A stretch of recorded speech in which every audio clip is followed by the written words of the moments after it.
एक गाडी एका तासात 42 किलोमीटर अंतर जाते, तर त्याच वेगाने ती गाडी 20 मिनिटात किती अंतर जाईल? तर हे आपल्याला खूप सोप्या पद्धतीने गणित सोडवता येतं. पहा, एक गाडी एका तासात, एक तास किती मिनिटाचा? एक तास 60 मिनिटाचा, बरोबर? एक तास 60 मिनिटाचा. मग एका तासात 42 किलोमीटर जाते, म्हणजेच 60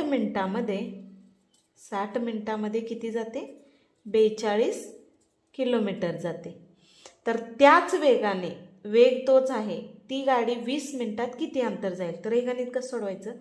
एक गाडी 60 मिनिटात 42 किलोमीटर, तर 20 मिनिटात किती किलोमीटर अंतर जाईल? तर आपण आता 20 मिनिटात किती किलोमीटर अंतर जाईल? तर या ठिकाणी तिरकस गुणाकार करून आपण हे गणित सोडवू शकतो. आता पहा, 20 गुणुले 42 छेदस्थानी 60. घे, शून्याला शून्य गेलं, बेक बे, बेत्रिक 6, 3 एक किती? 3 चोक 12. म्हणजेच 20 मिनिटात ती गाडी किती अंतर जाईल? तर 14 किलोमीटर, म्हणजेच 14 किलोमीटर एवढे अंतर पार करेल.